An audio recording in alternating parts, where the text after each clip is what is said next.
In Texas, people are truly losing their minds over feral hogs. These wild animals are causing hundreds of millions of dollars in damage. But footage from a recent hog eradication operation revealed a far more shocking truth. A routine patrol mission at 2 in the morning in Blanco County captured infrared footage that left researchers completely stunned. What the camera recorded was not a sounder of hogs destroying crops. It was a hunt. Silent, organized, and so brutal that nothing like it had ever been documented on American soil. This brief piece of footage changed the way ecological control programs viewed the problem, proving a bitter truth. Every helicopter launched, every trap set, and hundreds of millions of dollars in government spending were all targeting the wrong enemy. The change was not in what the hogs were doing. It was in what was quietly moving through the brush around them, completely outmaneuvering humans. And that is exactly the truth the footage captured. More than 7 million feral hogs are rampaging across the continent.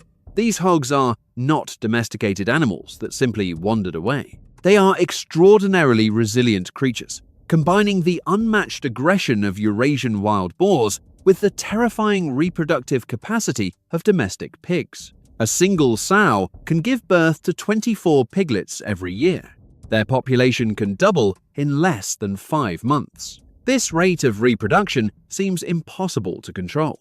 But while the war was once confined to the tropical south, an entirely new threat is now moving down from the northern border. Researchers call them super pigs.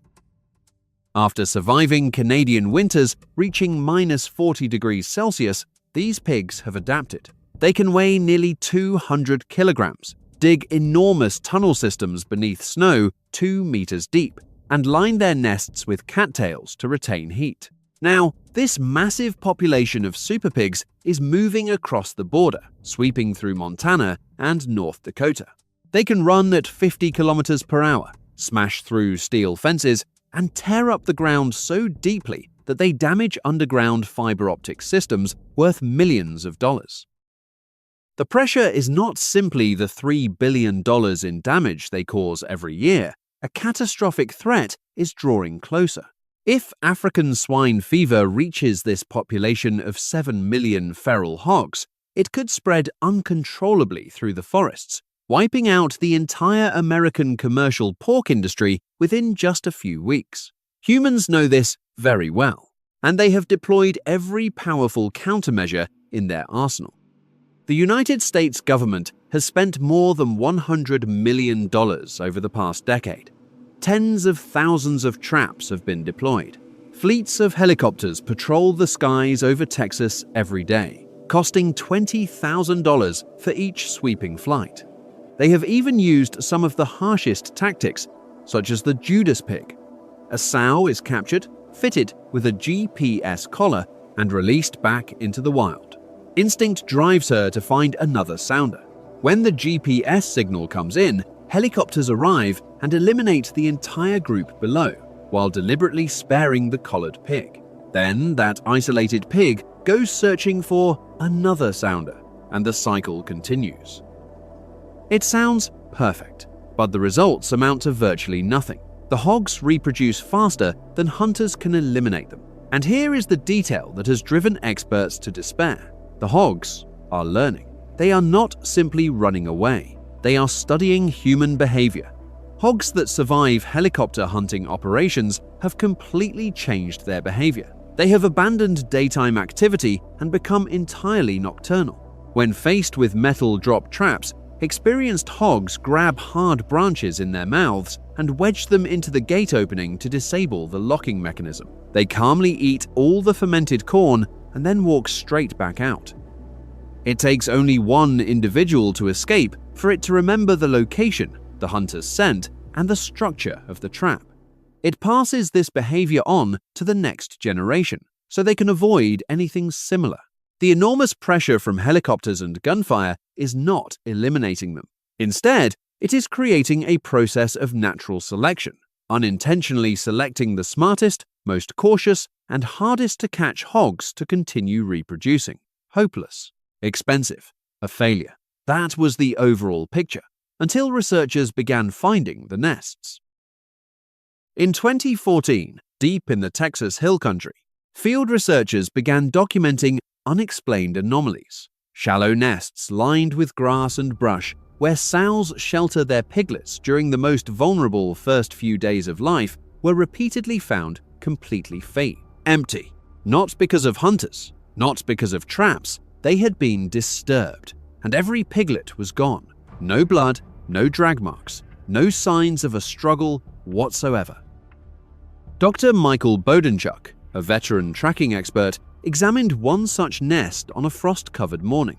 He knew the tracks of black bears. He understood the pressure patterns left by mountain lions. Any predator powerful enough to confront a 100-kilogram sow aggressively protecting her young should have left enormous signs behind. But what appeared in the muddy ground made absolutely no sense. The tracks were small, evenly spaced, and delicate. He stared at them, lifted his radio, and reported an almost unthinkable identification: coyote tracks. In ecology, this went against conventional wisdom. A coyote weighs only about 15 kilograms. A sow weighs 6 times that amount, with thick cartilage, sharp tusks, and explosive speed on top of it. Coyotes had long been regarded as scavengers that prey on mice and rabbits. Hunting piglets right in front of their mother seemed like an act of suicide. It appeared impossible. But at Fort Hood, Dr. Justin French examined the stomach contents of 18 coyotes living in the area, and he had to ask his staff to run the tests a second time. Nearly 1/3 of those coyotes contained completely fresh piglet tissue. Data from Georgia reported that 30% of coyote scat samples contained feral hog DNA. They were not searching for leftovers. They were actively hunting, aggressively, and, according to a system so sophisticated that humans had failed to notice it. The camera footage from Blanco County was the final piece of the puzzle that explained everything. What was captured in that infrared footage was not a struggle for survival. It was a hunting strategy, coordinated as tightly as a military unit. Scientists call it high-risk predation. The footage shows 3 coyotes emerging from the darkness. They never confront the mother hog directly. They know perfectly well that doing so could get them killed. Instead, they create chaos. The lead coyote acts as a decoy. It sprints across the edge of the nest, close enough to trigger panic, but fast enough that the mother hog cannot catch it. The mother hog, an aggressive animal weighing hundreds of kilograms, immediately spins around and gives chase to drive the intruder away. That is protective instinct. But in doing so, she turns her back on the nest. At that exact moment, from opposite sides and downwind, the other 2 coyotes burst out of the tree line. They simultaneously charge straight into the nest of piglets. One precisely placed bite to the back of the neck. The piglet becomes motionless instantly. The coyotes clamp down on their prey, retreat, and disappear into the fog. The entire sequence, from the moment the decoy appears until the piglet is carried away, takes exactly 5 seconds. By the time the mother hog returns, the coyotes are already hundreds of meters away, hidden inside dense brush. But what makes this remarkable is not just the speed. Recorded data show that these coyote packs have shifted their entire hunting window to the period from first light until sunrise. Why? Because that is when the mother hog has just spent the entire night rooting through the ground. She is at her most exhausted, and her reflexes are at their slowest. The smaller coyotes have identified that biological weakness, calculated the timing, and exploited it with absolute precision.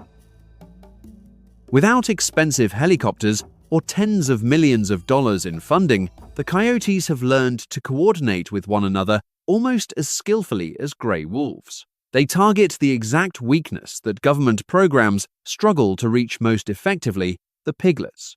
In East Texas alone, these small coyotes have quietly eliminated as much as 30% of piglets during each birthing season. The number of disappearing piglets matches almost perfectly with maps showing where coyotes live.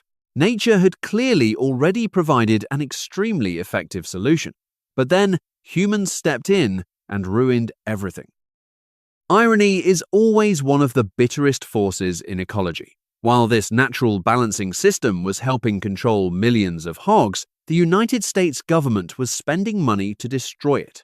For years, from 2017 to 2020, many Texas counties operated under the assumption that coyotes were pests that preyed on poultry and young calves, so they offered cash bounties. Any hunter who brought back a coyote carcass would receive $75. Tens of thousands of coyotes were killed, coyote populations declined severely, and the inevitable happened.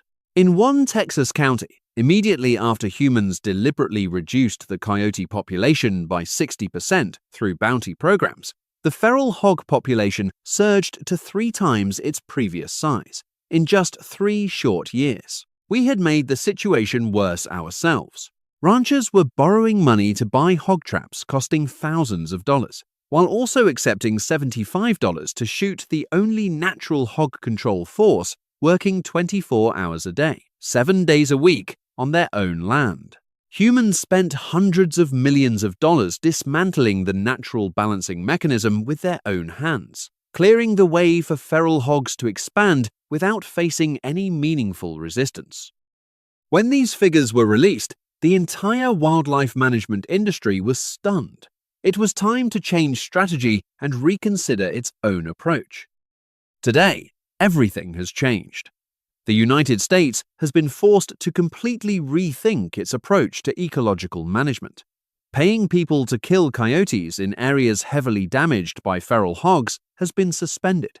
But to confront 7 million feral hogs and the hybrid super pigs coming down from Canada, humans cannot rely on nature alone.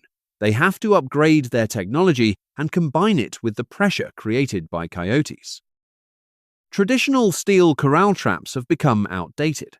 Agencies now use a concealed trapping system called borebuster, massive circular steel nets suspended above the ground and hidden within the tree canopy.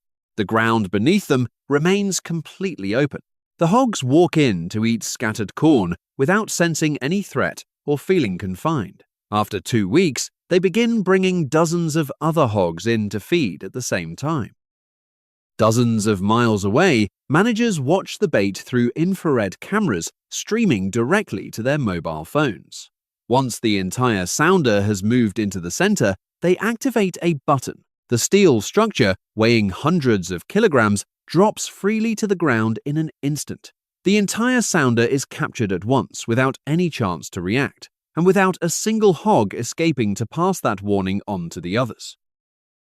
On one side, the borebuster system eliminates entire groups of intelligent adult hogs. On the other, coyotes search through the darkness, eliminating the newborn generation of piglets. The combination of modern technology and natural control has finally begun pushing the hog population growth curve downward in several critical areas. The 5-second video from Blanco was not merely an interesting phenomenon, it was also an important lesson for us. The most effective way to confront America's most dangerous invasive animal is not through helicopters or intelligent traps. Instead, it may be an animal weighing just 15 kilograms that humans spent years hating and hunting the coyote. They are hunters that know how to remain hidden, study their enemy, and strike with extraordinary precision at the most unexpected moments. In reality, nature has always had remarkably effective ways of balancing itself. To win this war, sometimes the best thing we can do is simply put the guns away and let nature do its job.